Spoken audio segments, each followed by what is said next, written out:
Welcome to the Friday evening talk, which this week is the Gentle Art of Assertiveness. Our speaker is Dr. Iyengar.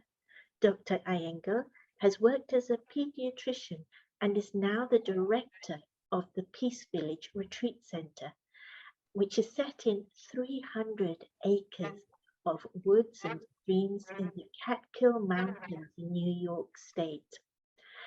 Tonight, we've asked Dr. Color to explore with us whether it's possible to stand up for ourselves without putting others down. Is it possible to stand your ground even when it's uncomfortable or uneasy? Is it possible to say what you mean without being mean? Basically, we know that assertiveness is a boost. It boosts our effectiveness, our self-esteem, and our relationships. So what are the tools that we need to create such assertiveness in our lives? Dr. Iyengar is going to speak for 40 minutes, and then she's going to do a short 3-minute meditation. After that, I'll take the questions you send in and put them to her on your behalf. So send in your questions via the question and answer link or via the chat mode if you can't find your question and answer link. And I'll be happy to put them on your behalf to Dr. Iyengar. Dr. Kala, over to you. Thank you. Thank you, Sister Arati, for that most assertive introduction. First of all, a very warm hello and welcome to all of you. And as you know, I've just been welcomed to London, and I really feel I'm right there in central London with Sister Arati, sitting in front of the camera, meeting all of you, or even in person, why not? So this subject that we have chosen to cover today, you probably want to know who chose the subject. And of course I chose the subject because there was other options also. But thinking back, why did I choose the subject, the theme? Of course, the natural answer, why do you want to talk to anybody about anything? It's because you need to hear it the most, correct? So ironic, isn't it, that I'm talking to you and to someone else about being assertive, and I am the person that needs to hear and be encouraged and to be in that awareness of being assertive the most. And I say that because knowing myself, and for anybody who knows me, from a few years ago, before I started my spiritual journey, consciously speaking, that is, no one would have said, or even maybe in the recent times, nobody would have said, this is an assertive person. And even now at times, of course, I need to question myself, how assertive was I before I expect somebody to follow what I said or to even listen to what I said. So there comes that thought of, we're constantly in the process, we are growing, and assertiveness definitely is a big aspect of not just communication, I think, but it's of your whole life, how you carry yourself, how you conduct yourself, how you convey a message, through various means. And for a lot of us, I think what it boils down to is the way we communicate through words. But I think it's a lot more. There's a lot more that happens before we communicate through words. And there's also a lot more that needs to happen after we communicate through the words in terms of our life, how we live our life. So for me, when I asked myself the question, what am I talking about when I say assertive? um, I am actually emphasizing something. I'm saying something, but I'm rather than just saying it and leaving it to the people to figure out how important it is, but I'm giving them the value or the importance of what I'm saying. So that's what it means to be assertive. And in other words, I can say sometimes, when you write a letter or when you write an article or when you write anything after your, communication, you kind of read it over. And there are certain aspects of the communication or the letter that you would either bold it or you would underline it, right? So I look at, assertiveness as this act of underlining something that I feel stands out as being important. It's also reinforcing, anything that you say, think of as important, you say it 2 times, 3 times, reinforce it. So you assert to yourself in different ways. So it's all of these things that, something that is of importance to you, you are actually conveying that importance to the other person. Why do we do that? Why do we need to do that? Why can't we just say something and assume that people are going to take it in the same way that I said it, that they're going to feel the importance without me telling them it's important, for example, or emphasizing it? Because so often, and I think it has a lot to do with the way that things are in the world rather than anything personal. Yes, of course, there are many personal factors in terms of how I speak and how I communicate and all that. But in general, I see that there's so much happening in the world and there's so much information, there's so much communication, so much of sound, so much of, uh, things and ideas that we have to absorb, that what I have to say may get drowned, may get diluted, may get just forgotten or not given importance to. And so it is, becoming important aspect of, living and communicating and relating to each other, that we need to be heard. We need to feel heard, and we need to feel acknowledged for being heard, what we have said, right? It's almost like a basic um, need, right? It's almost like a right, I should say. Usually we talk about the freedom of speech, right? The right to be to have the freedom of speech, but it's also important, I think, the right to feel heard. Not only to speak, but I want to be heard. I want to be acknowledged. So that it doesn't feel like I've spoken to a vacuum, rather than people who listen and who can act on it and who can digest what I have said. We want to be effective, right? A lot of communication has to do with saying something that we want the other person to understand and to follow. So we want to be effective, or even if it's not that they have to do anything about it, but just the fact that they have heard it and they feel differently about something also means that I have been effective, right? And so if we don't do that, what happens? Sometimes I could feel I am being manipulated, that I don't hold an importance, my views don't hold an importance, my values don't mean anything to someone, and therefore I feel I'm either ignored, neglected, or I could also be manipulated.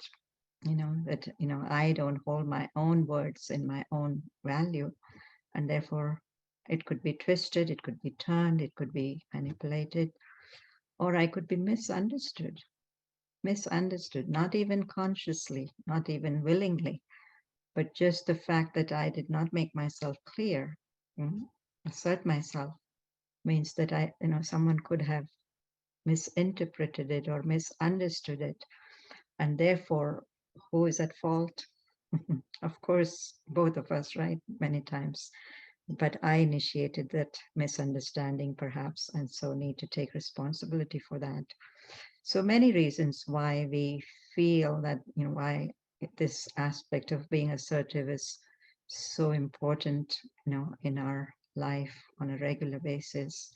And what happens if I'm not assertive, you know, and I'm not heard, what do I feel? The flip side of the coin, of course, is that I'm not important. Nobody cares. Mhm. They don't acknowledge me. And so my own sense of myself goes down. My own value for myself goes down because my words, my way of being, what I communicate is a big part of me. So if that is not being valued, it means I am not being valued. And so the whole self-esteem, the confidence with which I move around, the esteem that I hold myself in, all of that is disturbed. And so it's almost like if I feel I'm not, heard, then it's like my rights are violated. I have a right to be heard, for example. And if I'm not heard, you have violated my rights. And so how do I respond to that in return? Is I become violent. I start resorting to more violent, more quote unquote violent ways of communicating. And that violent way could come out as just an angry, comment, or a raised voice, or an arrogance, or or it could be even an organized form of violence. I could get more people involved. Look, this person did not listen to me. They don't value me. I could get a few more people in my group, so to speak. I could gang up. And so it has a lot of repercussions, I feel, if I'm not, assertive in the right way at the right moment with the right person, right? So I could, and a lot of the group, violence and all of that, maybe because they just don't know how to communicate what they feel in the right way to the right person at the right time, right? They don't have an outlet to say what they have to say, and therefore it comes out as either violent behavior or violent voices or whatever it may be. So where and who needs to be assertive? I think everyone, right? Everyone needs to be assertive. And why?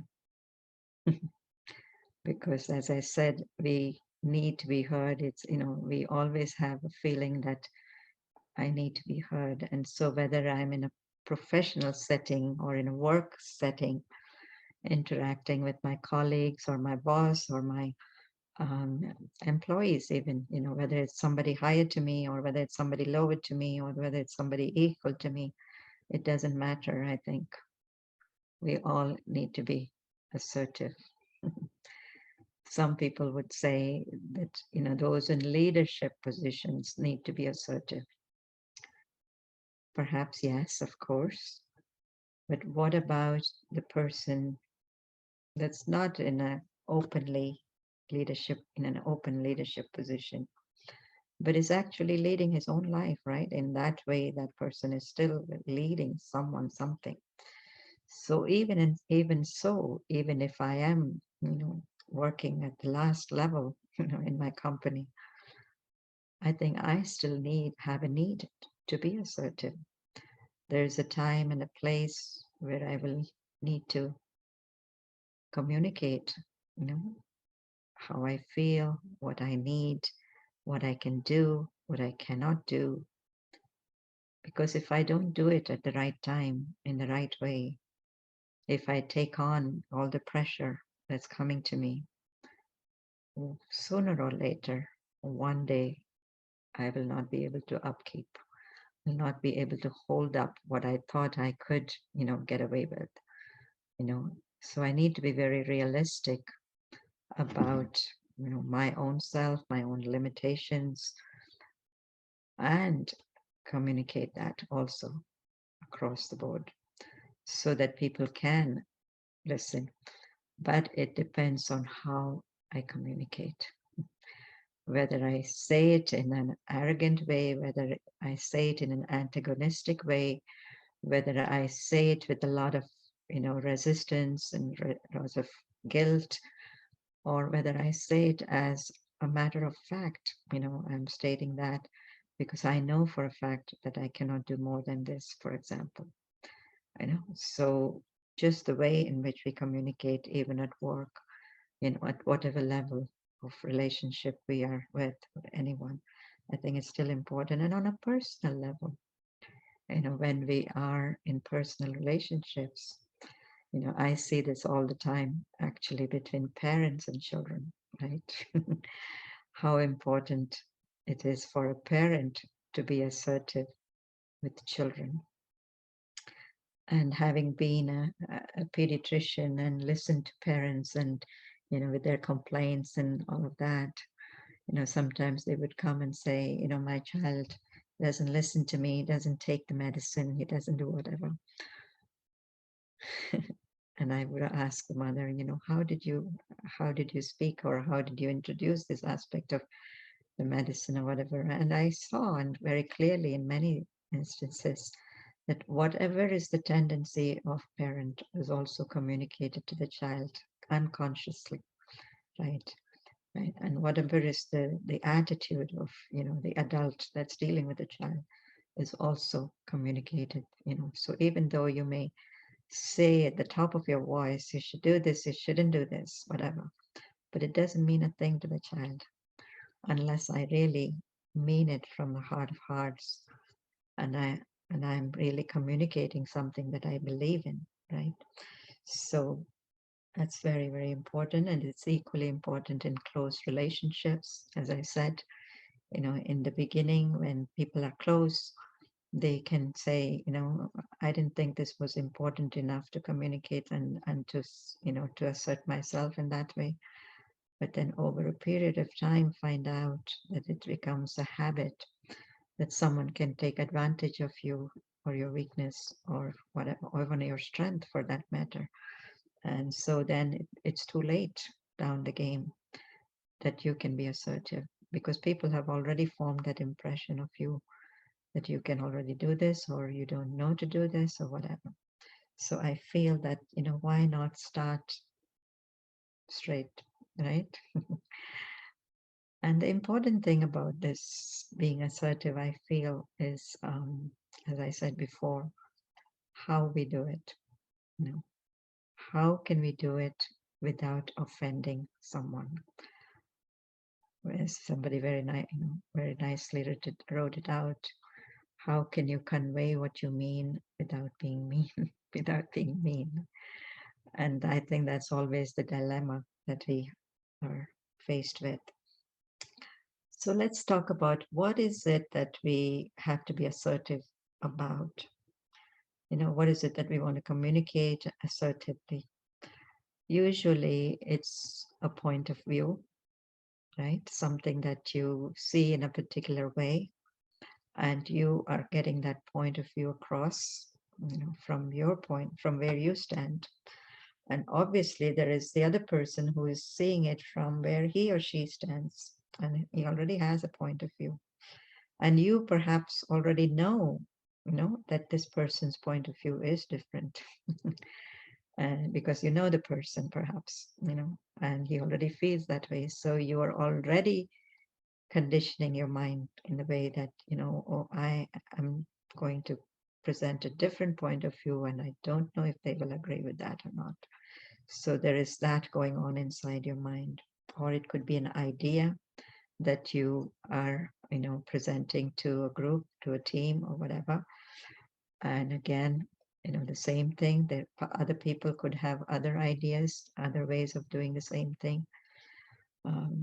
And so you are actually influenced by how many people are in the room, how they're looking at you, how they're hearing you or not hearing you. And so you are diluting your message or your communication, or kind of, it's getting modified in the process of being aware of everybody. Yes, of course, we need to be very sensitive to who I'm speaking to and their background and their ideas, and I have to kind of modulate that. But at the same time, I should not be intimidated by that, right? So, or it could be a direction that I have to give to somebody to do it in a particular way, in a particular not way. And most of the times, these are all valid, right? Point of view is valid, an idea is valid, a direction that you have to give to somebody, it's a valid thing that you have to communicate. And it's all kind of based on some kind of reasoning, some kind of knowledge that you have, perhaps some kind of even an experience you have, in the subject. And that's all very valid. But what happens when we are not able to communicate that in an assertive way or in a way that it can be understood and, absorbed in the same, way that I'm communicating it, is because it gets mixed up with emotions. Right? And emotion is a big part of what we say. One is what we say in words, and the other is what we say in the tone of voice, the volume of voice, in the way, the speed with which we speak, or,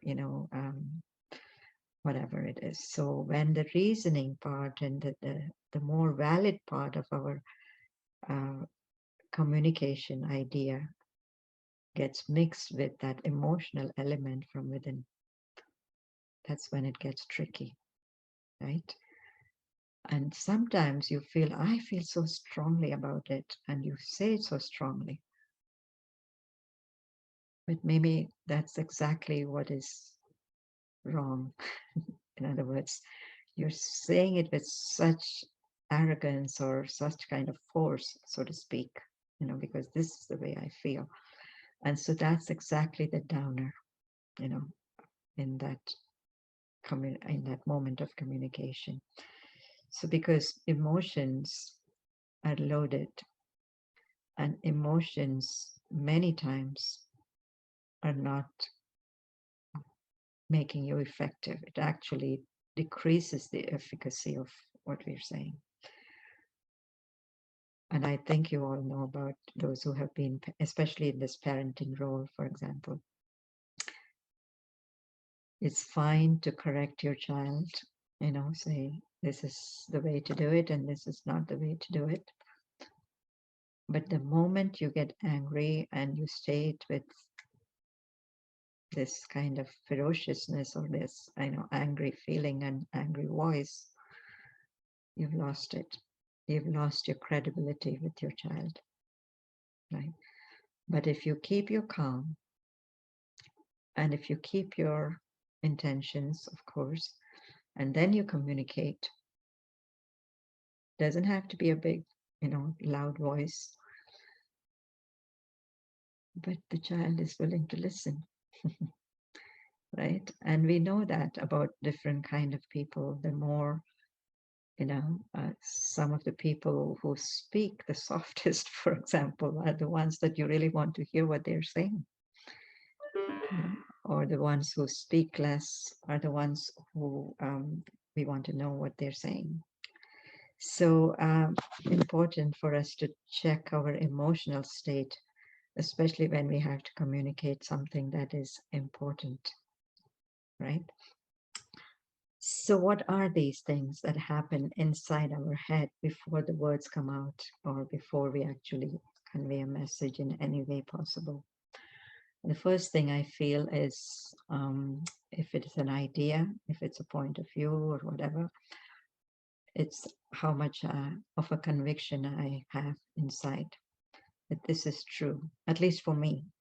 It doesn't have to be true across the board, but for me, this is what I believe in, this is what I have seen, and this is what is my truth. So that conviction is very important. This is the right thing to do in this particular circumstance as far as I'm concerned. And you're not speaking for anyone else. You're speaking your own point of view, and you're stating it as a fact. And there needs to be clear thinking, right? The other element of, before, the thoughts that are happening in my mind, there needs to be clear thinking. Myself need to be clear.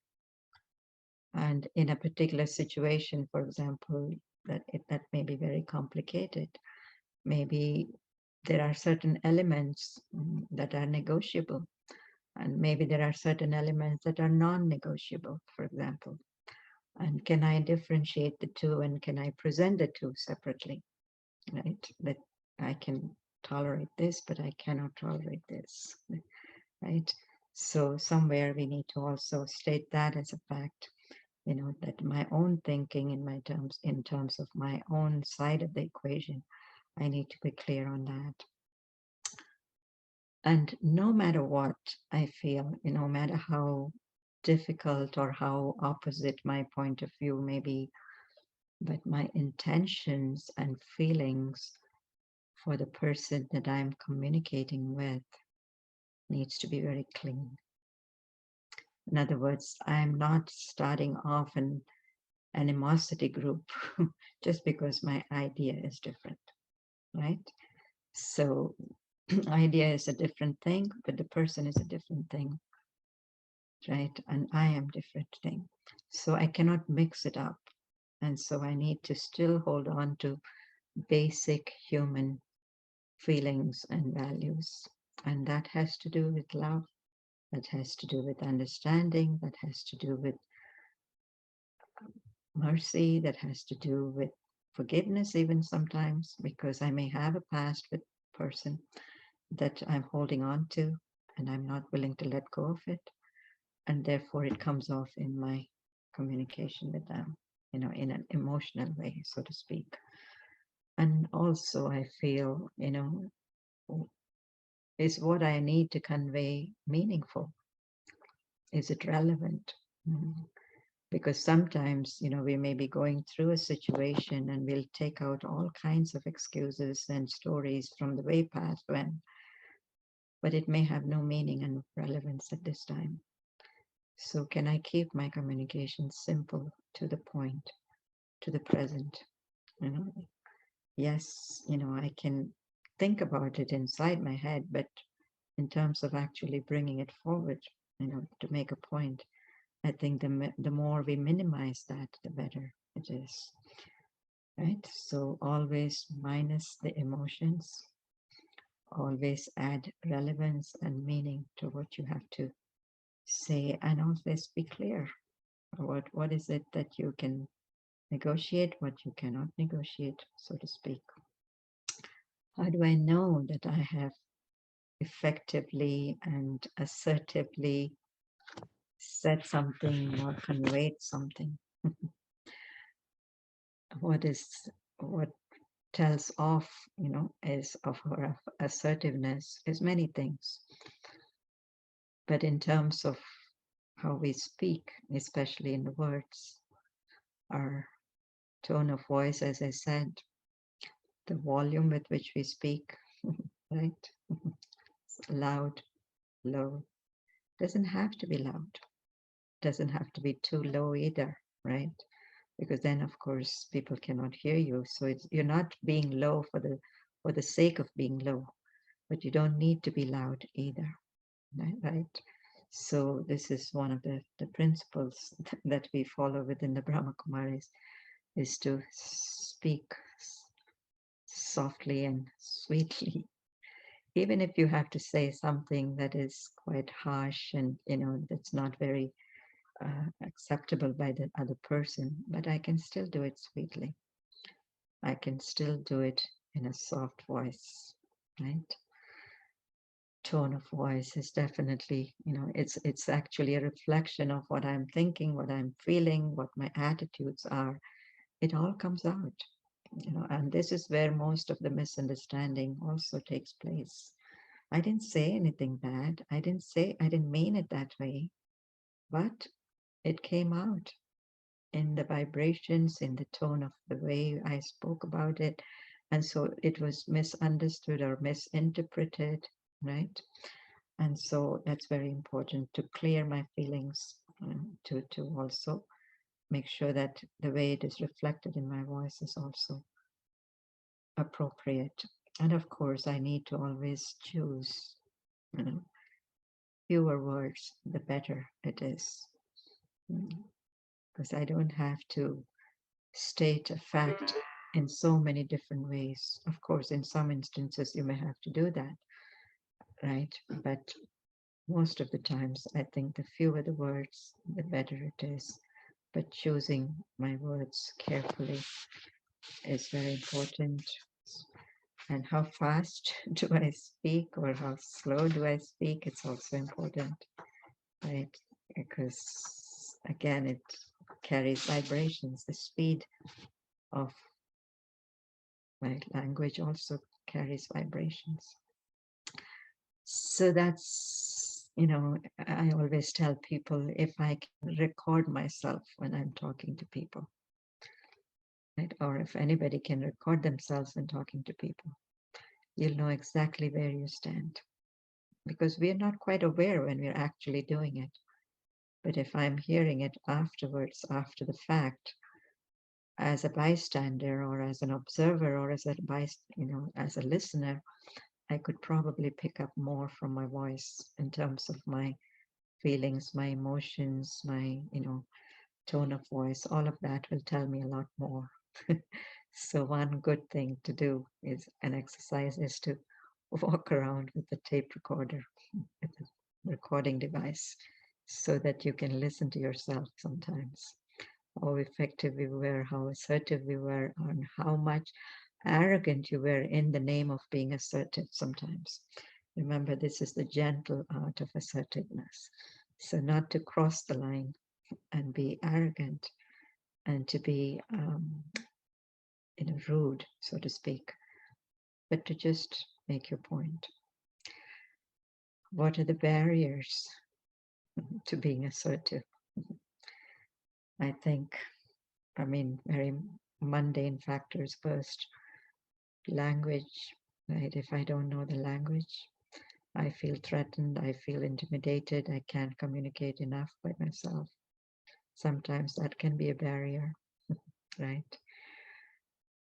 Culturally, I think there can be barriers because we all have different standards of assertiveness, right? Coming from different cultures. Certain cultures are are permissive, so to speak in a certain way. And in certain cultures, you cannot raise your voice more. You cannot use certain words. But somewhere we have to find a middle ground, right? And this took me a long time to, there are certain things that I thought it was already understood, or, I didn't have to say it loud, but you do need to make yourself explicit, you know, um, for example, and whereas in certain cultures, you just don't say it out aloud. It's supposed to be perceived by your body language or whatever. But in certain cultures, it needs to be perceived, it needs to be spoken out that, yes, I am angry or something like that, or I'm upset. So you need to also, this doesn't make me feel good. This doesn't make me feel right. So it's fine to do that, so that you can convey yourself completely. And as I said before, my interactions with people definitely have laid a ground already. And so I'm already preconditioned in my mind. And so I'm already coming with some preformed opinions. And that's already creating a little barrier in terms of how I communicate, whether I'm more assertive or less assertive or whatever. There are, times in our life that I feel where, we do have to be as much as we are prepared in all these ways. But I think there are times when conversations can be difficult. And yet conversations have to be effective. And conversations have to be meaningful as well. Right. So certain practices I thought, on an ongoing basis especially, coming from the background of spiritual practice, of meditation, of knowing certain aspects of life through the lens of spirituality. I have found certain things to be very valuable. So just wanted to share that. The first thing that I feel, when we have to, whether it's a meeting, whether it's a group meeting, whether it's a one-to-one conversation or whatever, but I think the first thing I feel that's important, especially if I am entering into a conversation that is already expected, it's not an unexpected something happening, but if I'm expecting to meet someone and it's an important conversation, there are certain things that I can do to prepare myself. And the first thing is, of course, positioning myself. Position yourself. A lot of times we don't take time to find my own position. And by positioning, what I'm saying here is a spiritual position, that I am a spiritual being, a soul, an entity that has consciousness, that's awareness, that has values, that has the power to think, that has its own identity, right? So to establish myself in that identity position of the spiritual self that I am, the soul that I am.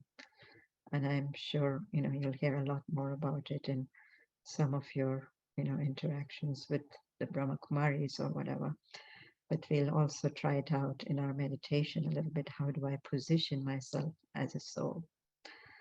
The other thing is to envision the other also as a soul in a very pure way, in a clean way, regardless of what brings us together, regardless of what the conversation is going to be. But just to kind of lay the foundation, the baseline, I am a pure spiritual being, and this other one is also a pure spiritual being. Maybe a far-fetched in some instances, right? Especially if I'm already in a familiar relationship and there's already a lot going on there. It takes quite a few steps before I can reach that position, but keep trying that I am a pure being, and this one is also a pure being. In other words, we are starting with a clean slate, and we may have messed it up over time, but really we were not like that before, right? So there is that element of establishing that identity for myself and as well as for the other person. And of course, as we are talking, listening with attention and intention, right? And this is like showing care, which kind of dilutes any kind of negative feelings that the person may be holding for me, right? And is able to then receive my message in a right way. So listen with attention and listen with pure intention, also in the intention to understand, so to speak. And so often we don't do this. We don't do this listening very well. And I think everybody will agree with me, right? So if I want the other person to listen equally, I need to listen too, right? Eye contact as we speak, right? Very, very important. Eye contact again, not picking up the vibrations of anger, but just making sure again that I'm conveying the feeling that I have love, I have understanding, I have compassion, right? And I will use all of those qualities in my interaction. Most importantly, I feel the regular practice of what we call here, of course, silence, but just quiet mind. If we can ever do that, regular practice of quieting the mind, silencing the mind, and to what end? So that I can again feel my original positive energy of the soul that I am, the original positive energy of the soul that I am, so that I can feel respect for my own self. something that we call self-respect. I don't have to do anything grand, right? I don't have to prove myself, but I can just respect myself for who I am. Because all of us as human beings have some basic qualities that we have neglected and forgotten over a period of time. And the more we can remind ourselves of that, the more we can rise in our own self-respect. And that, I feel, is at the bottom of assertiveness. My vision, my view, my feelings for myself, my worth for myself, self-respect. I do want to say one last thing, which I feel is perhaps more important than anything else. Yes, of course, what we think, how we feel, all that is important. How we speak is all important in terms of asserting myself. But I think we've all heard this little slogan, walk your talk. Walk your talk. Whatever you are saying, whatever you are wanting to convey and want to be heard about, exemplify it, demonstrate it in some way, right?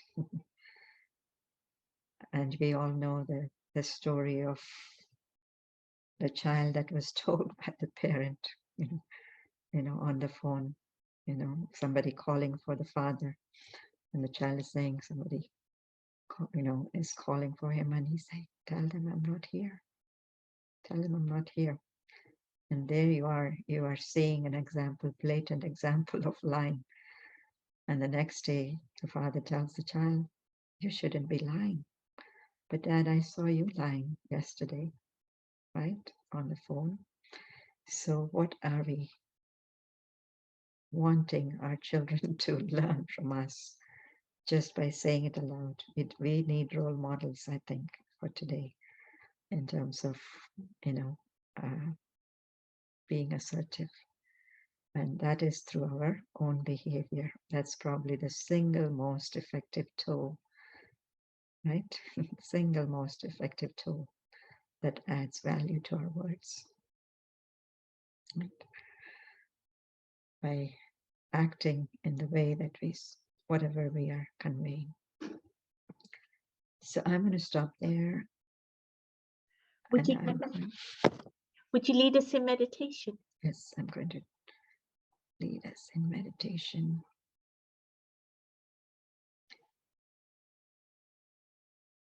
Let's take a few moments.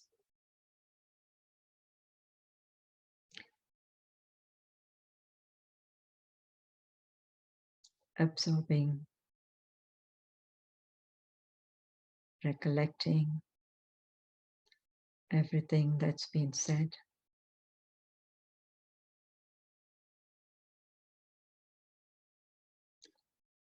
And now is the time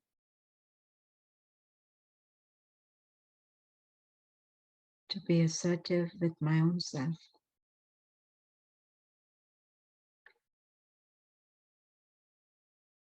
To pick out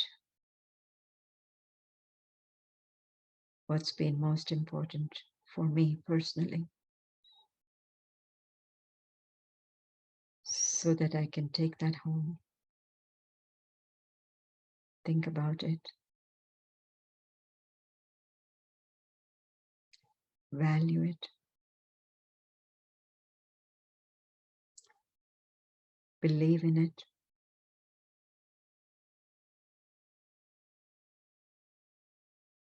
and be it.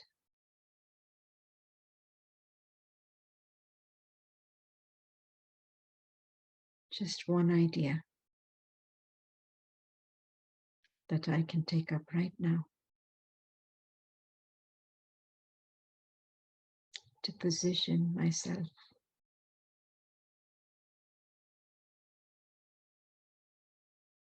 as a simple, beautiful, living being.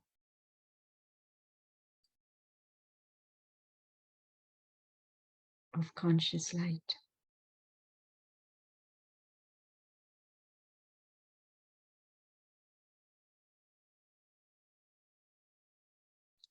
holding within the consciousness.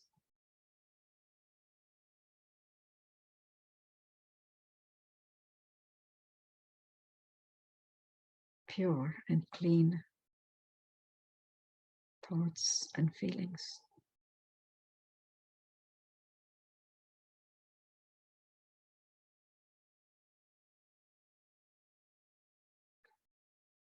This becomes the basis of my connection with myself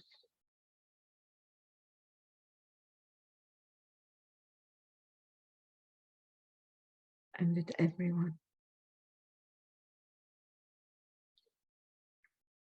regardless of the differences.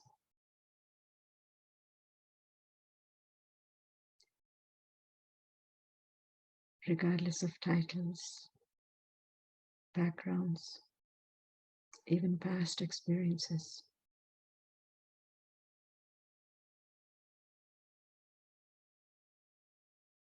I stand on the stage of this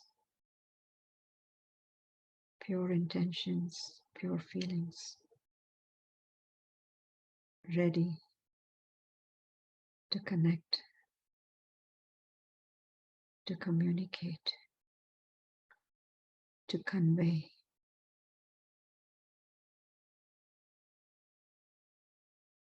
And this for me is the gentle art of assertiveness.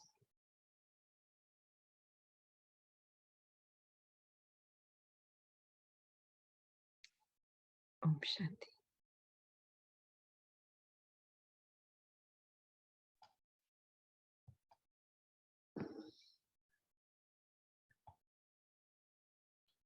Thank you. Thank you very much. There's a few questions that have come in already, actually. So if I may, the first one is, thank you for this brilliant talk. We both share the same profession. I am a pediatric allergist and immunologist. Oh gosh. What have children taught you in your career about assertiveness? And how would you teach assertiveness to children?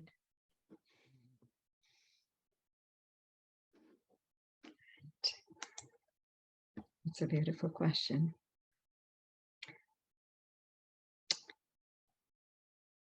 This has to do with the days that I would not only interact with children, but also their parents. And to me, what they have taught me exactly is what I said in the last sentence or so. Walk the talk. I would tell them, the children, the patients that come, and as well as the parents, especially when they're sick or, you know, in pain or whatever. And I would tell them, don't worry. But there was a part of me that would be worried about what the outcome is going to be and how is this going to, you know, be treated and so on. And so immediately they would pick it up. You know, in other words, I couldn't be effective in what I said, you know, don't worry. But I did start noticing the change, you know, as I started to practice meditation, for example. At that time, I didn't know this whole dynamic of, you know, vibrations. But as my vibrations changed, as I became more of an observer and more of a detached, you know, physician, so to speak, I began to be more assertive and effective in my direction to patients and, of course, to children for sure. They were the first ones to respond to the change in the vibrations. So my lesson was, be it before you say it. Right?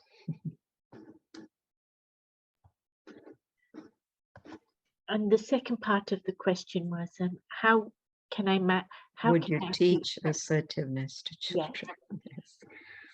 I guess you would say to them, The first thing I feel that I need to be very calm. I need to be an example.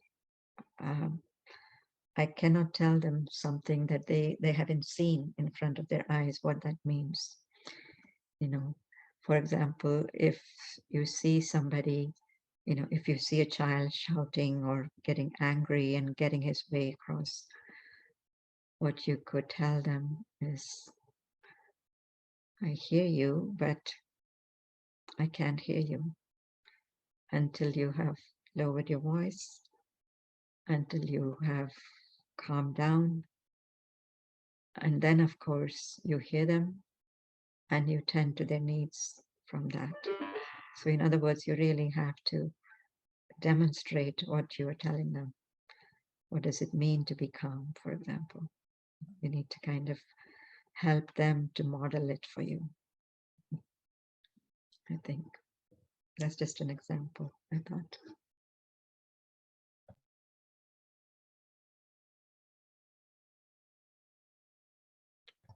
The next question is, have I? Yes, I have. The next question is, I have the habit of taking on too much and don't have much time for myself. I feel I need to keep up with everything. How can I manage this?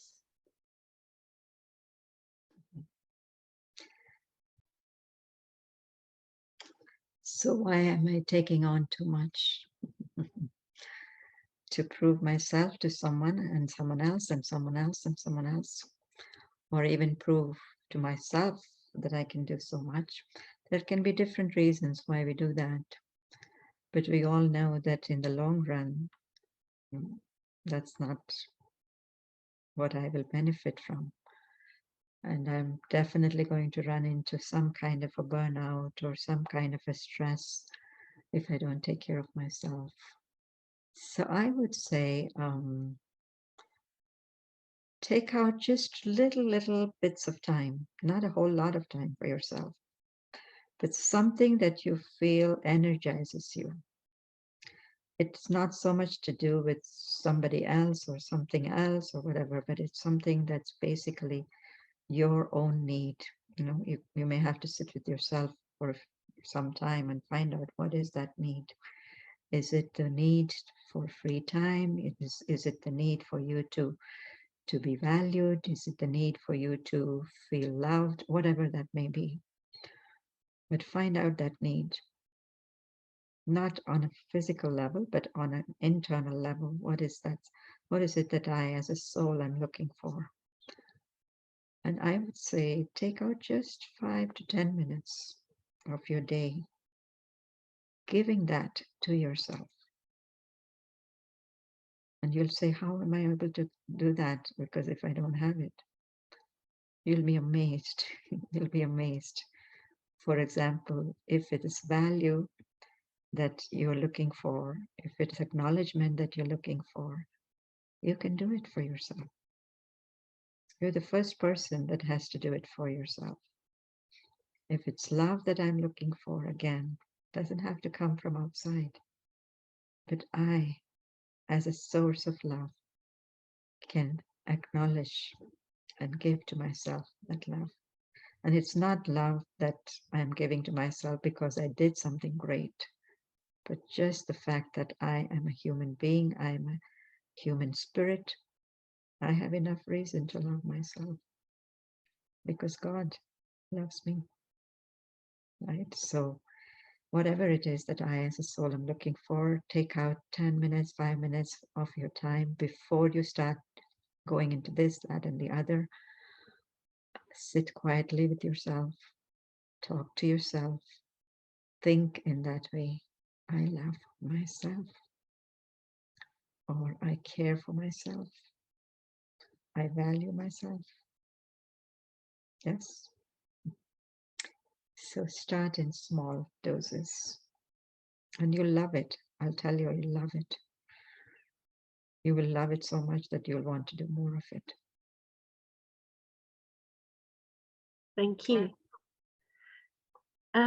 Somebody else is saying, what you say suggests we take away spontaneity and passion, two things I consider qualities in what we say or do. I've had to do that in my life over the last few years in order to avoid being manipulated and taken advantage of. However, this is stifling my personality and making me very depressed. Mm. Right. I guess, like everything else in life, there is balance, something called balance, right?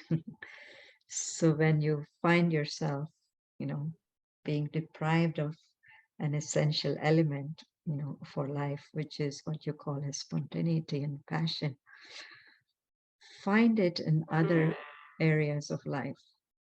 Um, Maybe you are practicing it in some areas of your life that used to give you pleasure before, and you have taken that away from yourself.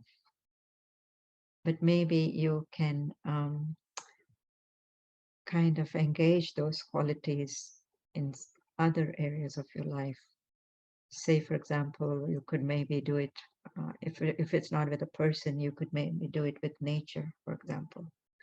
You could maybe do it with going into the woods and being with nature or something like that. In other words, shift that object of spontaneity and fashion to a place where it will not deceive you. You will still have those basic elements to some extent in your life. Not sure if I'm making sense, but obviously you have done it, spontaneously for yourself. Nobody has told you to do it. And you're even benefiting, I think, from, taking away those elements. But I also many times don't see that you have to deprive yourself of those qualities and just being assertive. You're just putting a limit, that's all. You're just keeping yourself in balance. You're not allowing yourself going overboard because of passion or because of that spontaneity. You're also keeping in mind, your other commitments or your other possibilities, your other responsibilities, so to speak, when you're balancing them. So I think that's very possible. You can do that both. That's very interesting. We can be spontaneous, but it doesn't have to be in every situation to be able to Mm-hmm. Right. it more. Gosh, I hadn't thought of it that way. There's two other questions. One, and they kind of one coin, two sides. So, the first person is asking, talking about emotions and trying to control them when saying something. Would it be right to say that you are angry without raising your voice, etc., or shall we hide those emotions to be more assertive and be heard? Mhm. So that's, I'll let you answer that first. Yeah. This is what I was referring to in terms of cultural differences. Um, when we were young, we were told, I mean, not told explicitly, but the general culture was, you don't express your emotions. And so it goes unnoticed and unheeded. But I think we live in a more of in a society and culture today where I think we do need to be more open in terms of our feelings. And so you can definitely say, I'm having this feeling of anger come up, but you can say it quietly. It may not be that quiet, but you don't have to raise your voice in anger. Once you have acknowledged it for yourself, it's already gotten its attention, and you can kind of tame it. You can kind of control the level of your anger, for example, and you can moderate your voice in that way, so you don't have to hide it. You can definitely express it, but not necessarily in the way that you would have just burst out in an angry way. I think once you have looked at your emotion, your anger, and said, this is what's happening to me, you can definitely acknowledge it for yourself as well as for the other person, saying that this is not making me feel good. I'm getting angry about this, you know. And the more you do it, the more people will accept that expression of anger in that way. In other words, I think people just have to get used to the way we communicate. Thank you. The next question is, if you are at the end of someone else's, if you're at the other end when someone else is being assertive and they have a very angry tone and you feel the force of that, how can you be assertive back? I can feel fearful at the anger of the other person and it catches me off guard. It happens to me too. Right? So people, I know somebody's thinking that they're being very assertive, but of course it's mixed with some anger, some emotion, some frustration, and you can get, turned off, or you can get stimulated by that same emotion again for you. You just have to catch yourself. You just become more sensitive, more aware. This is actually, I think, a good reason why we have to practice some kind of self-awareness, on an ongoing basis. Because if we don't do it regularly, what is the baseline of your self-awareness? What's the baseline that you start with? Is it that of peace? Is it that of love? Is it that of, understanding, whatever? Then you can instantly pick up that I'm getting, stimulated by that, and you can watch yourself and you can shift yourself also in that way. But if you are not, practicing on a regular basis some kind of a self-awareness technique, which really means going back to the soul awareness we were talking about, awareness of quiet, awareness of peace, awareness of love, those kind of human qualities, then you can really get, tripped off very easily. And once you notice it, you talk to yourself again and say, wait a minute, I know better. I know better. This is something from foreign, from outside, trying to get my attention, but I'm not that. I'm not going to get swallowed up by those same kind of emotions. So self-talk, self-awareness, I think. Thank you. Thank you so much. Thank you for a brilliant talk. Thank you for insightful answers. You've got me thinking on another level about assertiveness. But I love how you made it such a gentle thing for yourself and also for others. I know that there's going to be many thank yous coming in from the audience, and they've started. Thank you, Dr. Kala. Thank you, audience, for joining us and staying with us. And we look forward to welcoming you all back.